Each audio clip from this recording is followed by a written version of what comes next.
Greetings, I'm Keith Klein, the host of the VentureFizz podcast, where I interview the most fascinating people in the tech scene.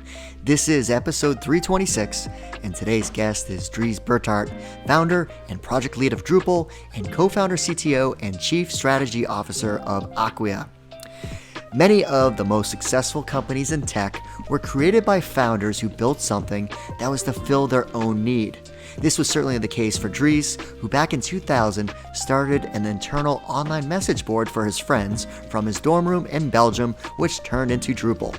Fast forward to today, Drupal powers 2% of all websites in the world, and over 10,000 people contribute to the Drupal open source project every year.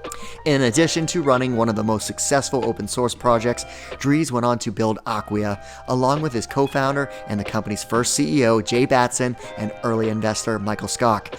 Acquia's innovative business model has been a blueprint for other companies, and today, Acquia generates over $300 million in annual recurring revenue. In this episode of our podcast, we cover lots of great topics, like the details of the Drupal community and what are the right ingredients for building a successful community. Dries' background story growing up in Belgium, how he developed a passion for technology, and the full story of how Drupal came to fruition. Drupal's growth and momentum, plus a great story of how the community stepped in to help fund this open source initiative. The early days of Acquia in terms of figuring out the business model and then scaling the company under Tom Erickson's leadership. The current state of Acquia as a digital experience platform. Why entrepreneurship is 80% sales and marketing, even as an engineer, and so much more. Okay, quick side note. Is your company hiring? If the answer is yes, then what are you doing to build up your company's employment brand? If you don't have a content strategy, then it is very likely that you're just flying under the radar. The good news is that VentureFizz can help. A subscription to VentureFizz includes a content playbook for sharing all the details on your company, people, and culture. We leverage all formats of storytelling to include video, podcasting, employee profiles, and more. Reach out to info@VentureFizz to learn all the details. All right, without further ado, here's my interview with Dries. Dries, thanks so much for joining us. Yeah, thanks for having me. I am excited to talk to you. There's a whole host of reasons. We met each other actually many years ago at a Mass TLC unconference event, and there's so much to the story to be told here about Drupal, about Acquia, and not that I need to actually give a disclaimer, but I think it's only fair. VentureFizz is built on Drupal, so I have been using Drupal since 2009, which is super cool, and we also use Acquia for our hosting and other things. So Thank you. I'm also a loyal and happy customer. But to kick things off, before we get into your background story, I do want to talk about the passionate community that you've built around an open source project, that being Drupal. That is really, really, really hard to build. And lots of companies these days, they think community outside of AI, because obviously AI is on every company's radar, but community has always been this like silver lining. If we could build a community of passionate developers that love our tools, that will be our marketing and sales growth channel, right? So if you could talk about like community building and how to do that around an open source project and building kind of like almost like a movement. Yeah. Drupal is a very large community. As you know, we power 2% of all the websites in the world, and we have one of the largest open source communities in the world. Like every year, over 10,000 people contribute to Drupal. And so a lot of organizations, a lot of people, they come to me asking like, so how did you build a community? And I hate to say it, but there's no magic bullets. First of all, I think a lot of the people that ask me, how do you build community, they hope to see some kind of overnight success. But in reality, it took Drupal, over a decade, I would say, until like we really felt like we had a strong community. I would say the other thing is like an open source helps here, but like we've always been like super transparent with everything.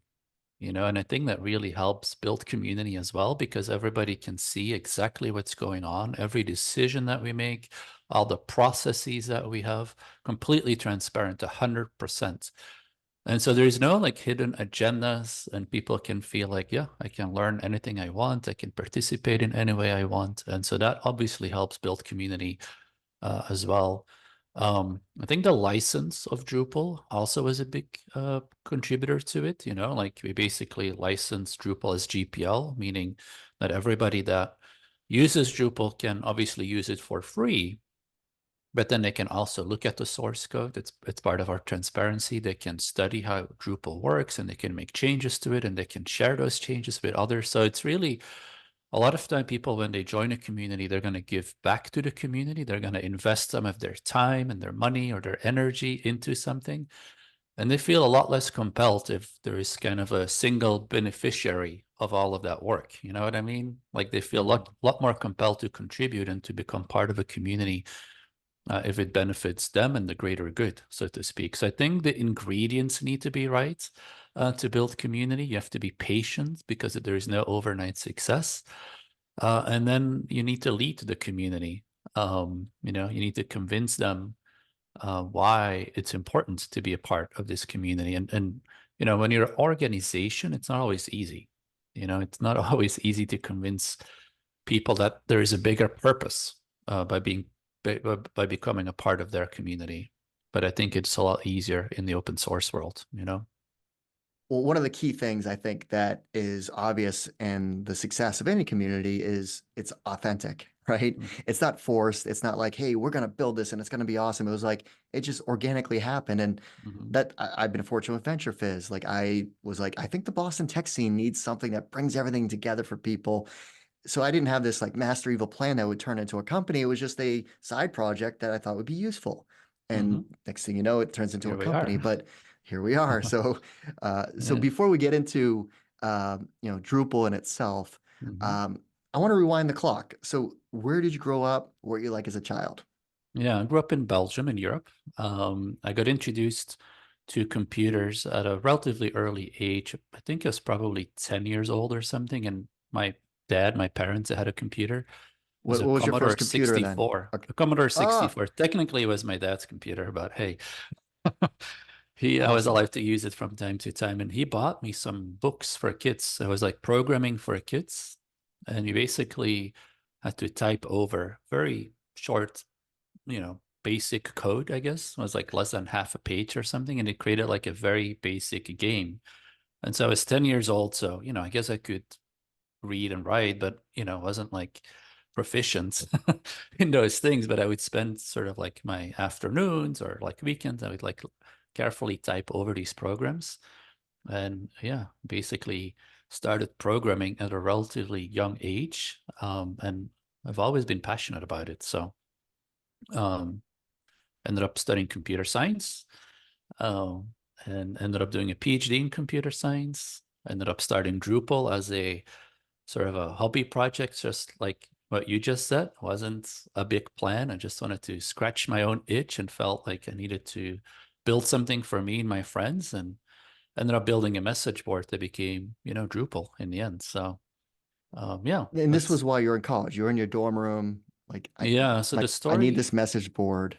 yeah. I mean, I can tell you the story. So, like, I was a student, computer science, and you know, this was way back when. I'm gonna date myself, but like, I didn't have a phone line in my dorm. I didn't have internet in my dorm. You know, this was in the sort of, I guess, mid '90s. And one of my best friends, he was living across the street, and he was one of the first people. I think there was like 10 people or so in Antwerp, the city where I was living. And I got like fast speed internet. It was like a beta program, and he got internet, and like he had to sign this contract that said, "You shall not share this internet with other people." And like I didn't have any internet in my dorm. And so the first thing we did is we figured out a way to share his internet.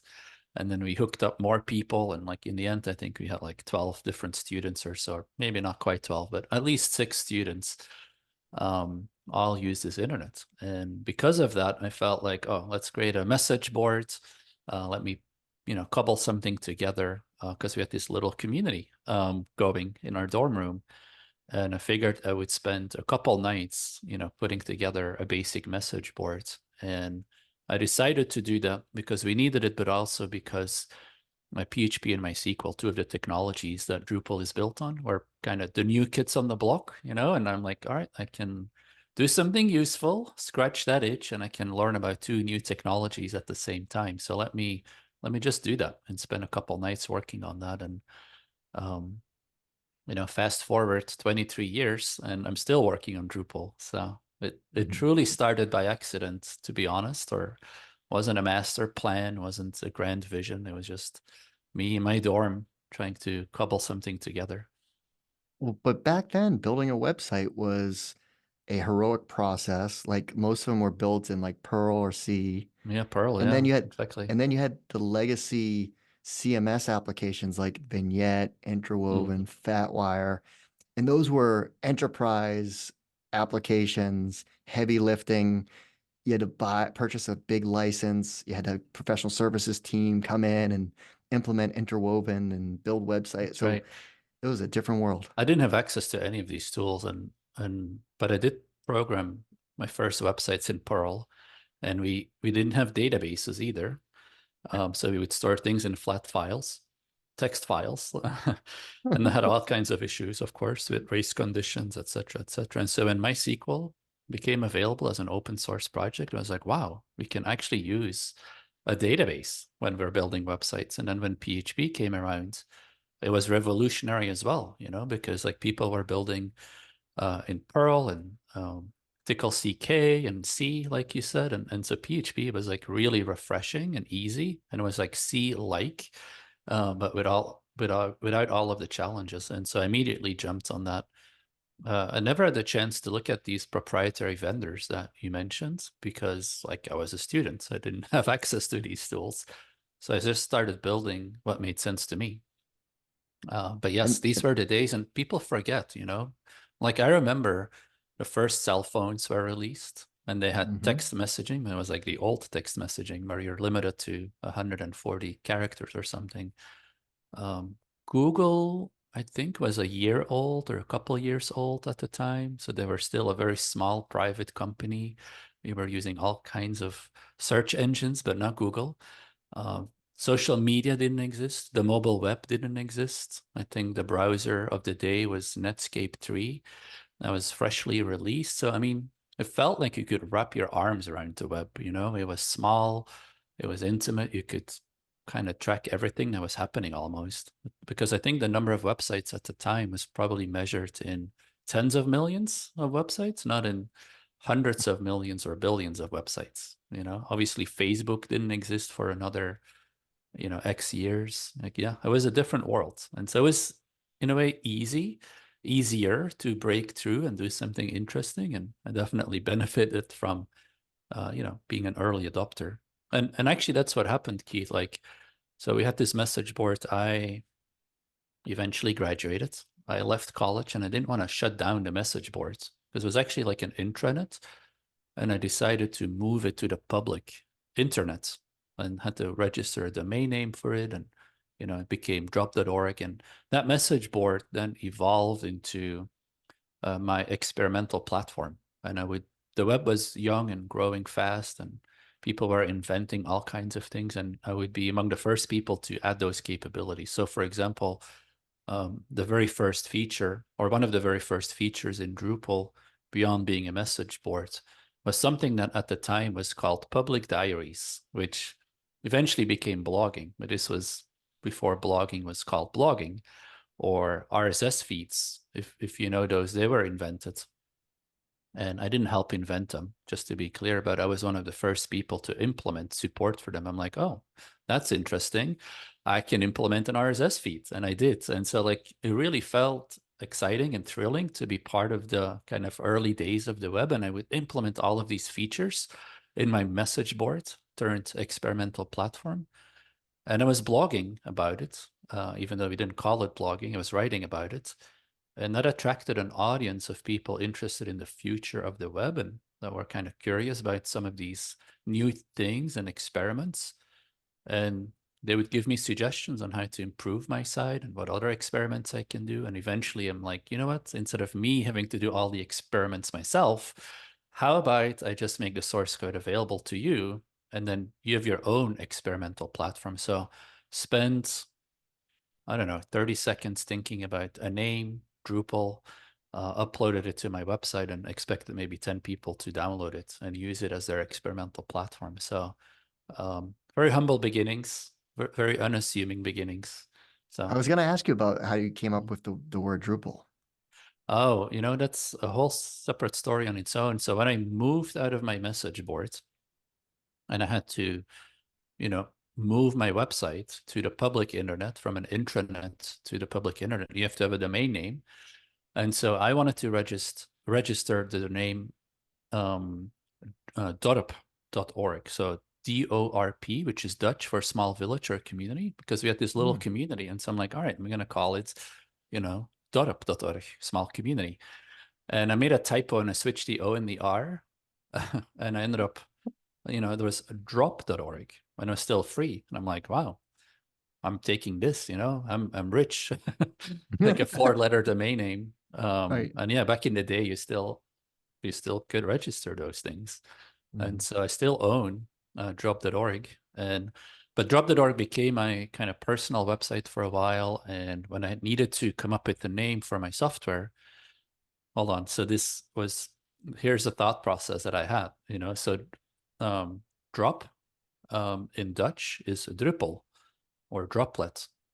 And I said, how would an English speaking person pronounce the Dutch words Drupal or drop? And like, oh, Drupal. And that's how I came up with the name. And literally took me all of 30 seconds. And I remember the first many years of Drupal, people would mispronounce it. They would say Drupal. And like people like, yeah, you have to change the name because it's a terrible name. Nobody can pronounce it properly. But after a while, everybody started to learn how to actually pronounce it. And today, almost no one mispronounces it. And so, Okay, as an yeah. extension of that, who designed the logo that, is behind you?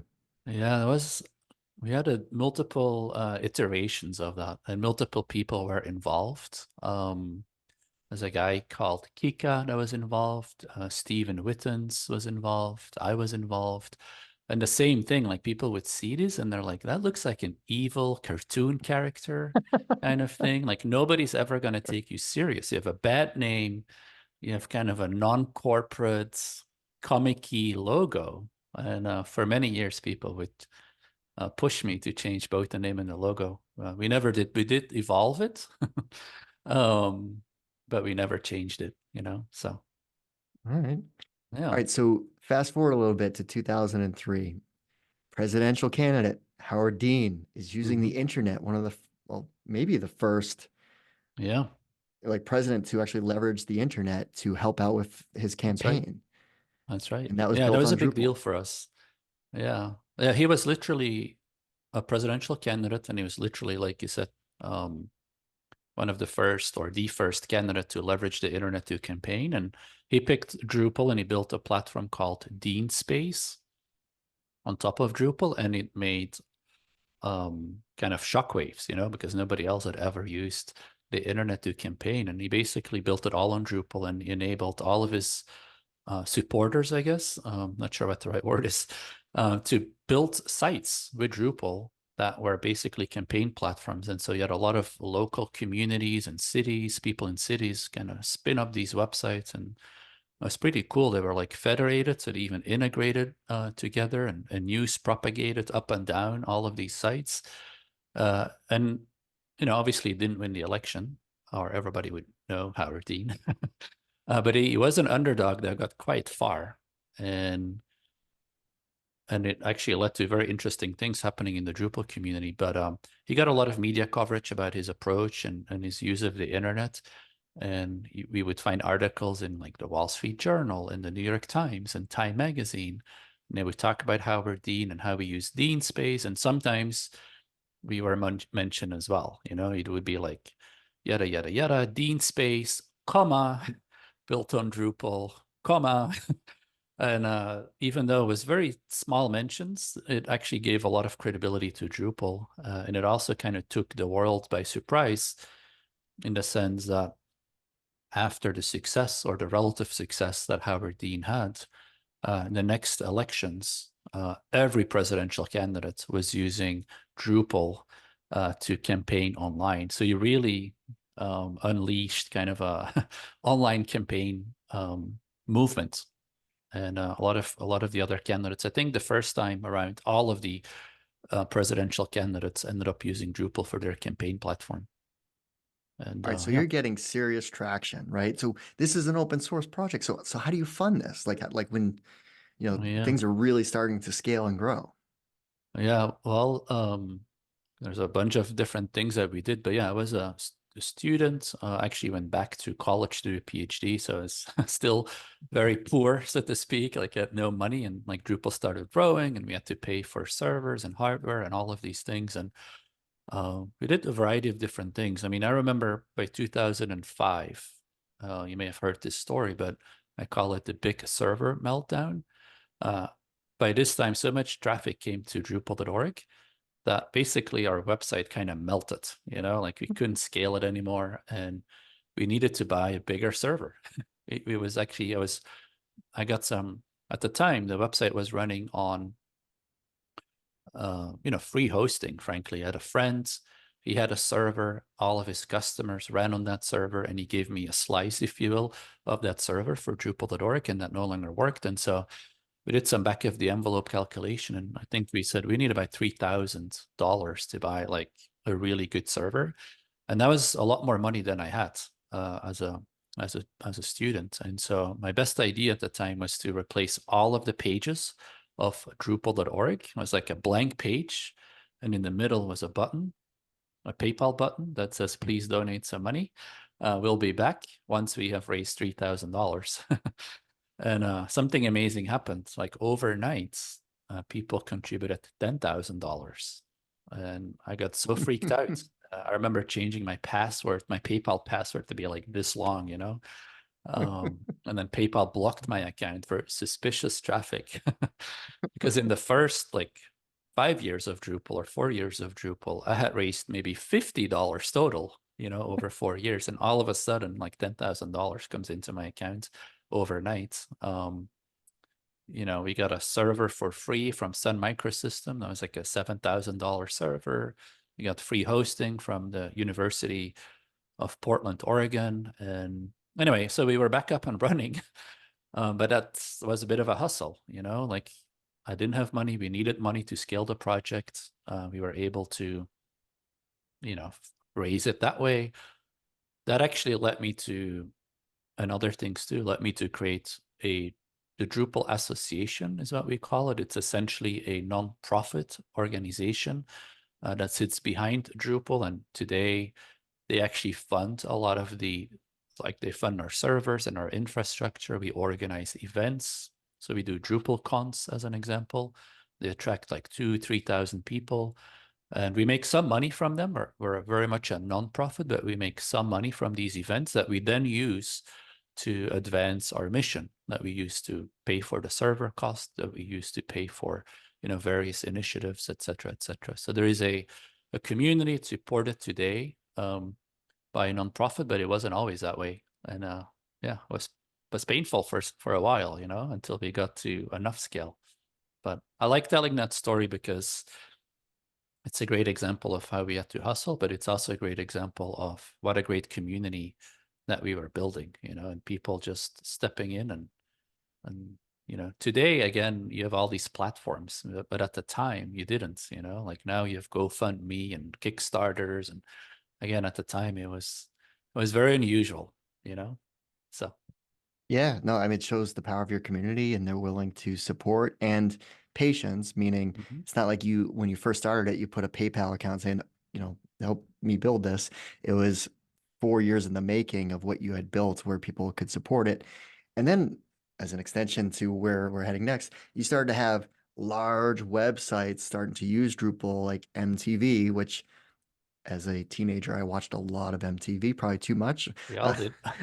yeah. So, Yeah. so what was that like when you had like, oh my, all right, this large, I mean, a media company using Yeah. Drupal? Yeah, no, it was unreal at the time. Again, I was not working on Drupal professionally. It was just a hobby project for me. I would work on it at night on the weekends. I honestly wouldn't talk to that many people about it. But more and more, these organizations started using Drupal, large companies like MTV, and often they had issues. And so, like, I remember, MTV switched MTV.com to Drupal, and their sites crashed, and I would spend my nights on a conference call for free, trying to help the engineers there to get their Drupal site up and running. And this was before Zoom. So it cost a lot of money just like being on the phone, with them.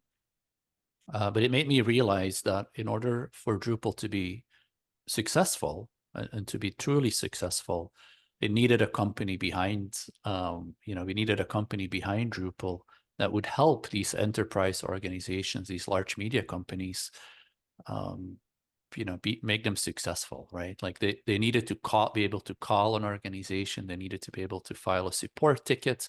They needed some guarantees that their website would work. And again, at the time, open source was still relatively new. There was maybe a dozen open source companies in the whole world, So it wasn't a well-known thing, open source. Open source was still being poo-pooed and being ridiculed, and Microsoft called it a cancer. And so for a lot of these organizations, it wasn't an obvious choice. Today it is. Like today, everybody uses open source. Nobody thinks twice about it, so to speak.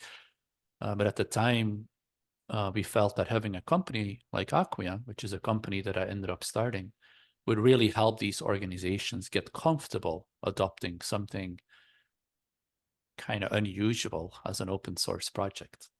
And started the company in 2007.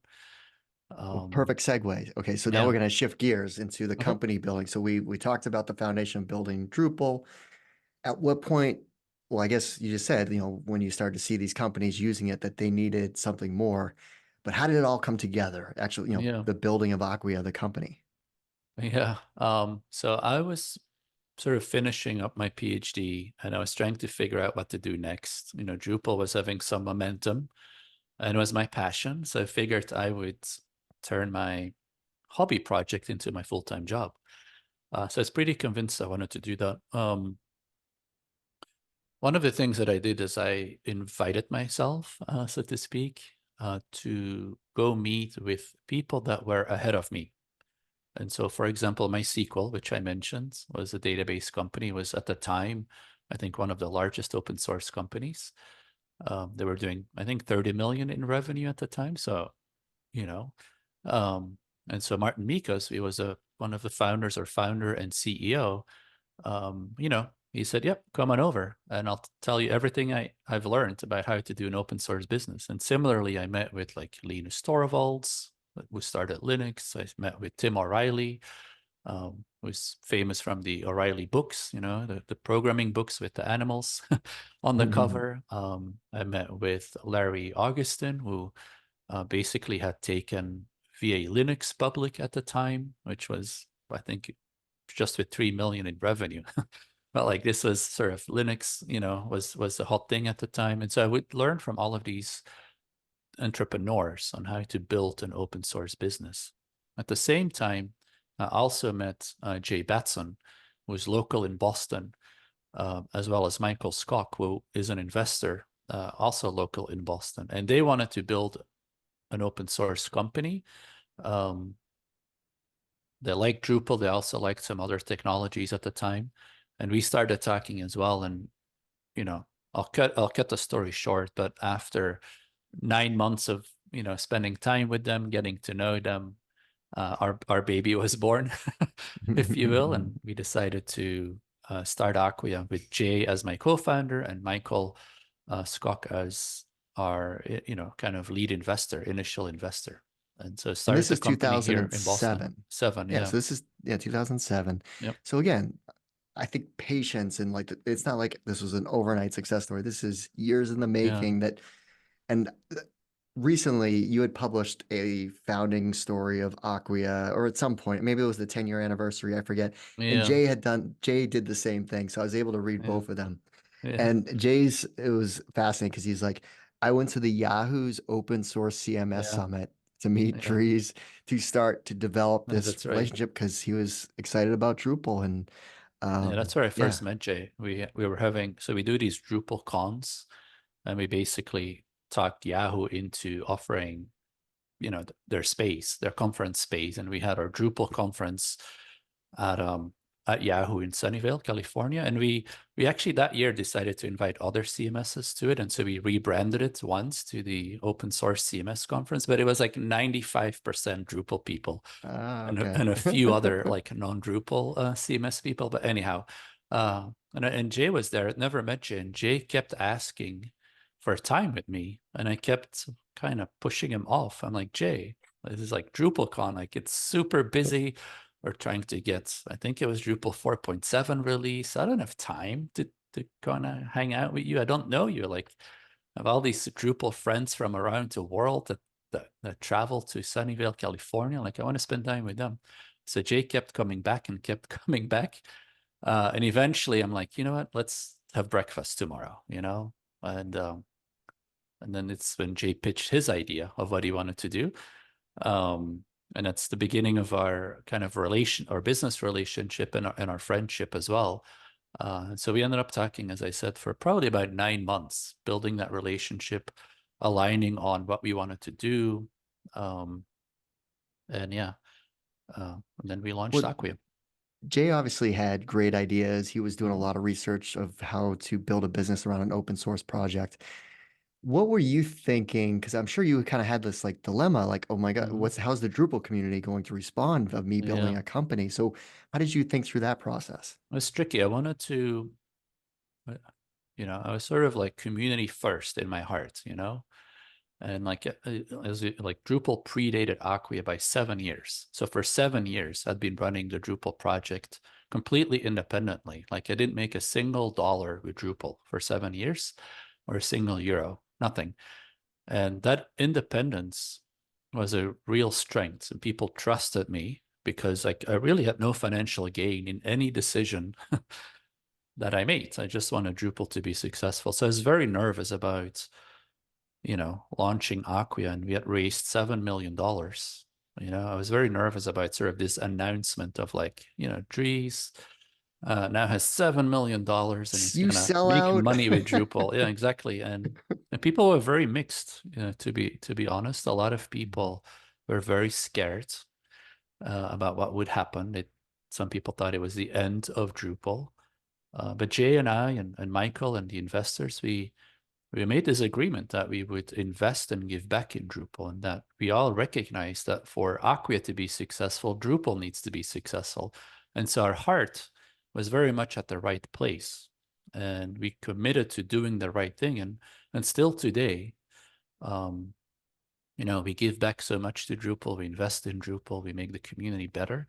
And slowly but certainly more and more people and organizations that started to see that we were actually true to our words, that we are here to, yes, build a business, but also to grow Drupal. And so I think that initial skepticism eventually turned into, people being very happy and people understanding that there is sort of a symbiotic relationship between Drupal and Acquia. Like, and Drupal does well, Acquia does well. And so it's in our best interest to, make the Drupal project successful. So, Right. So as you highlighted, you raised $7 million centered around an open source yeah, project. Technically, Acquia didn't have a product. that's So right. how did you build the company? Like what did you build to start to Yeah. generate revenue? Yeah. So the phase one of Acquia, if you will, was to be to Drupal what Red Hat was to Linux, meaning to be a commercial support company. I mentioned that I met with all of these open source business leaders, and there weren't that many, but they all had the same product. There was the Acquia network, there was the MySQL network, there was the JBoss network. They all built the network, which was basically commercial support plus some additional services. Like in our case, we had some uptime monitoring and things like that. And that's what we built and that's what we launched. Um, and it's still something that we do today. But then I think it was around 2008 or 9, I forgot now. Amazon launched AWS, Amazon Web Services, and we kind of bet the farm on the clouds. And we were one of the first companies to go all in on the cloud. And so here we were, trying to sell open source when open source is still very much like this, like, I don't know, why would I trust open source? And then we were also trying to sell the cloud when people, had invested in their own data centers. They're like, I don't trust moving my workloads to the cloud. Why would I use open source and why would I use the cloud? But there was a small percentage of people that kind of, maybe, saw the uniqueness and saw the potential of open source in the cloud, and that was enough to really get Acquia going. And yeah, that like kind of ended up leading to hyper growth. To be honest, I think we grew 1 year from like less than 2 million in revenue to over 10 million in revenue in 1 year. And then the year after, I think we went from 10 or 11 to 23 million until like things really started to take off. And it was thanks to the combination of Drupal, open source, and clouds. And so we became one of the fastest growing, private technology companies in the US. So yeah. So At what that worked, that was a great business model. And in many ways, we helped pioneer sort of the business model that you see in for open source businesses today. Like most open source businesses today, the way they make money is no longer with the traditional or the original open source business model of providing commercial support. They make money by delivering open source in the cloud, And got so it. we were the first or among the first to do that. And yeah, and still today, we still do that today, in addition to many other things. All right, so you start to build a core foundation of a business. At some point, you eventually decided to bring in a new CEO, Tom Mhm. Erickson. So Yeah. what got you to that point where we're like we need someone else to come in to lead the company, and then the hypergrowth scale after, you talked about the revenue growth. Like what was that Yeah. scale like as far as that hypergrowth? Yeah. Yeah. So Tom came in, I'm trying to remember, maybe two, maybe 2 years after starting the company.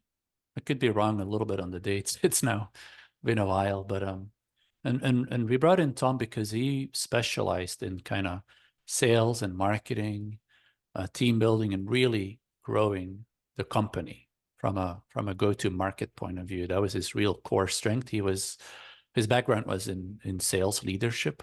So he was really very much a salesperson, or at least his background. Um, yeah, and it's under Tom that we really grew super fast. We had figured out our business model, and I often say like, um, a startup is a search for a business model that's scalable, and we had found a scalable business model. Shortly after the sort of the delivering Drupal in the clouds motion that we had.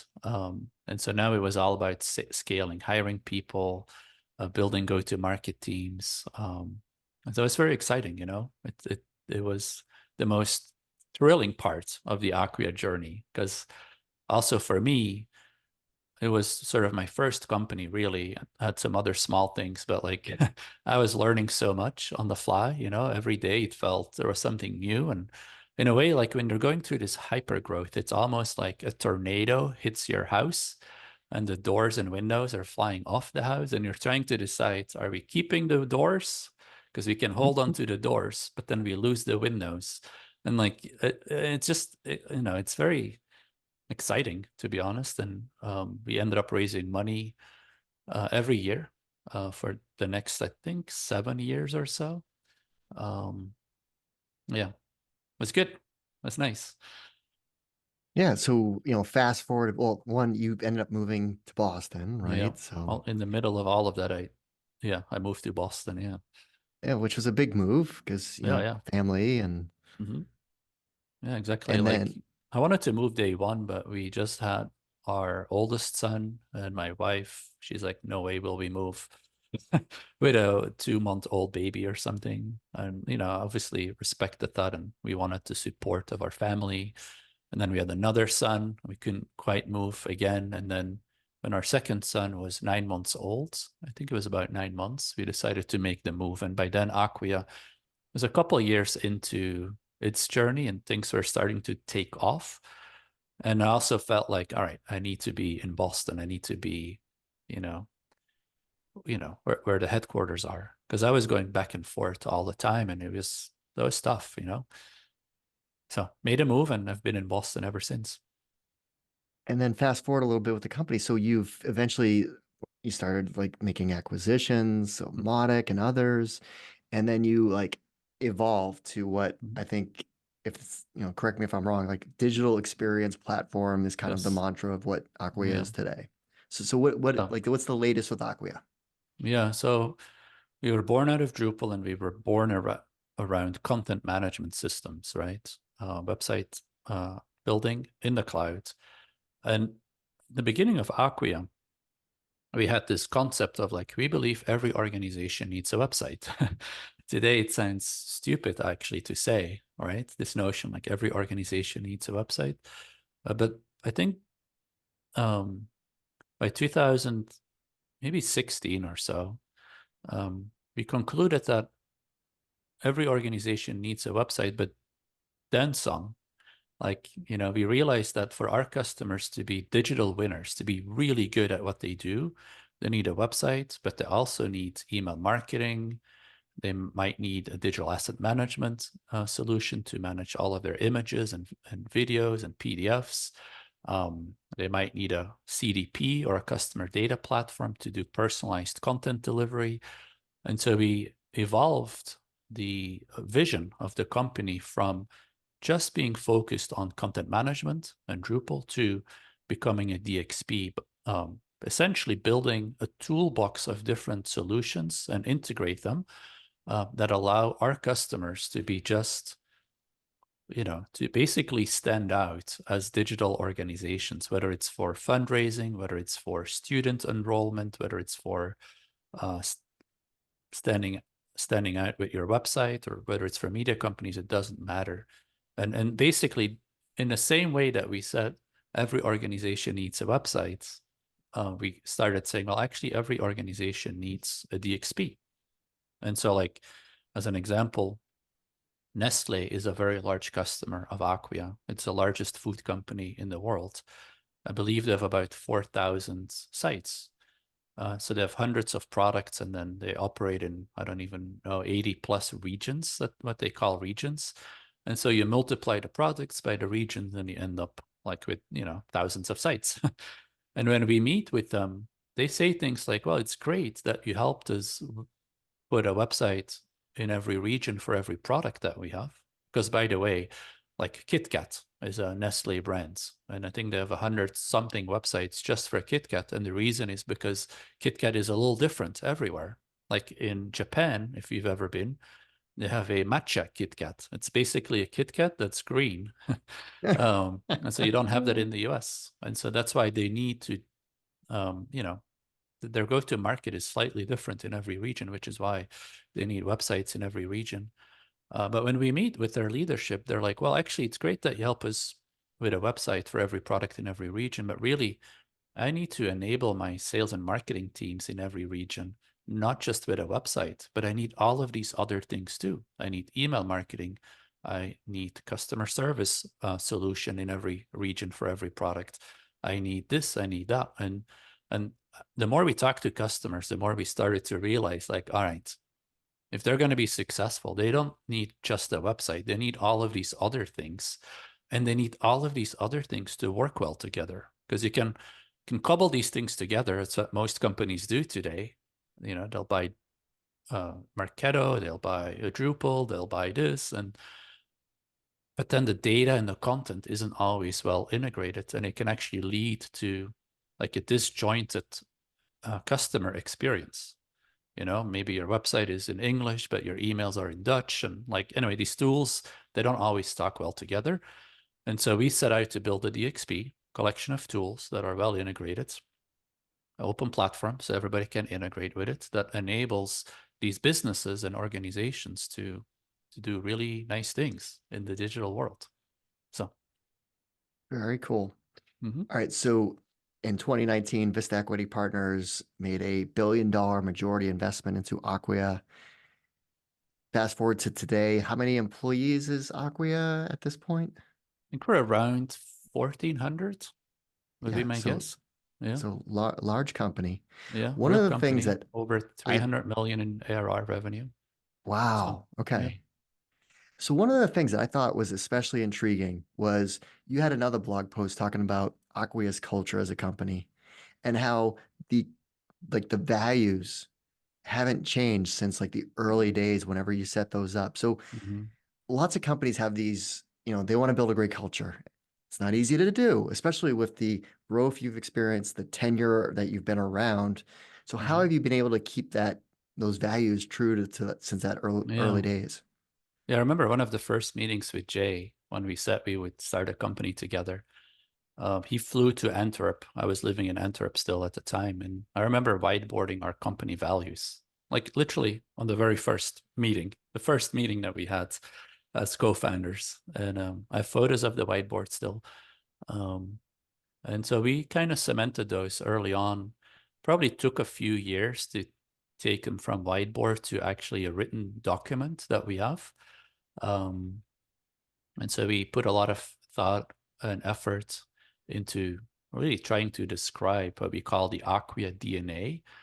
In every office that we have around the world, we actually put the DNA on the wall. And so, like right next to the entrance, so that every employee, but also every visitor, every customer, every partner, they can go and they can read our DNA, our company values. Um, and so it starts with being really clear about what they are and writing them down. And then the next step is to actually live them and promote them. So, um, let's say you have a all hands meeting, like we would have all hands meetings every month. We would always try to go back to these values. We would highlight other employees that lived up to our DNA, that would exemplify our DNA, and we would talk about it through the lens of our values. So it's something that you have to instill in everyone. And today in our larger company, we have, advanced onboarding programs for new employees. And one of the first things that they're exposed to is also our DNA, and we go take the time and effort to walk them through it with examples and illustrations of what it means to be an Acquian and to be a true Acquian, if you will, based on our DNA. So yeah, we live it every day. Well, this is obviously, a great story in terms of the success of Drupal, Acquia, but obviously I'm sure there was moments of craziness and lessons learned. So what are some of the hardest Mm. parts or the experiences that you remember of scaling a company that you'd want to pass along to other entrepreneurs? Like one of the hardest things for me, and again, I studied engineering, and so I'm an engineer by heart, but um, I came to realize that entrepreneurship is 80% sales and marketing, even as an engineer, or as a CTO. Because if you think about it, so much of what I do is, and I use marketing as a word, but it's in the broad sense. And so let me explain what I mean. But like, you have to go raise money. That is a form of marketing. You have to recruit people. That is a form of marketing because you have to get them excited about your mission and your vision. And then once you've recruited them and they join the company, you have to explain to them what we're doing and how we're going to do it. And that's a form of sales and marketing. And then obviously you have the traditional sales and marketing in the sense of like getting customers. And so for me, that was an interesting observation. Like, if I stayed 100% focused on just sort of writing software or the technology sides, I don't know if Acquia would have been, the success that it is today. And it took for me, and it's a personal experience, it took me to like, and I also consider myself an introvert, like I had to learn to do these things. And so it's funny because sometimes I get invited to speak at universities in front of, engineers or, and it's like one of the things that I tell them, and you can kind of feel sort of the wave of like confusion or maybe even anger rippling through the audience when I say, well, actually, if you're going to be an entrepreneur as an engineer, it's 80% sales and marketing, 20% engineering. And Of So course, did it's Jay a help you with little bit. that? Like, how did you learn Of that course, yeah, I learned that a skill lot. set? Yeah, I learned from Jay. I learned from Tom. All of these things. I learned it um, the hard way, by doing. Like often describe myself as an accidental leader too. Like, I just started this project in my dorm, and all of a sudden I find myself pitching VCs, or going up on stage delivering a keynote in front of thousands of people. I didn't seek that necessarily. I find myself in that position. I enjoy being in that position, but I still today I'm not like, oh, which conference can I go speak at next, But I do it because I see the value of it, and it helps, Drupal. It helps others. But it's something that I had to learn, and still, like, I'm still learning how to do that today. So, What's a good podcast or book recommendation for entrepreneurs? I love reading biographies. Hmm. In terms of books, I read I really loved Shoe Dog. Are you familiar? Oh It's yeah. Oh, Phil Knight, 1000%. founder of It's Nike. amazing. That was a great book. I read the Steve Jobs, Hmm. biographies. I enjoyed those. Even Warren Buffett. I loved his biography as well. I've been doing Drupal for 23 years. I've been doing Acquia for 16 or 17 years. Um, and people ask me like, are you going to do something else, do something differently, and do another startup? And some people, they create a new company every 4 years or what have you. And I really started to admire people like Warren Buffett that sort of committed to one thing, and that built something really big over the course of their life. And a lot of the people that I mentioned, Phil Knight from Nike, even Steve Jobs, to a large extent, even though he, did a couple of side projects, also massively successful. Warren Buffett, Bill Gates, they really committed to one or two things, and built, made things really big. And yeah, I love that, and I love reading their stories. I can learn from all of them, learn different things from each of them. So hopefully, I keep doing what I'm doing for many years to come. All right. Outside of work, what do you like to do for fun? I like hiking. I like skiing. I like travel. Um, I like playing tennis. I mean, I have many interests, to be honest. I'm kind of, yeah. I get into different things at different times, but often involves being outside, or kind of being intellectually stimulated. Learning new things. Um, so those kinds of things. Very cool. Well, Dries, thanks so much for taking the time to walk us through your background story, obviously the story behind Drupal, Acquia, and all the great points of inspiration and advice along the way. Yeah, you're welcome. Thanks for having me.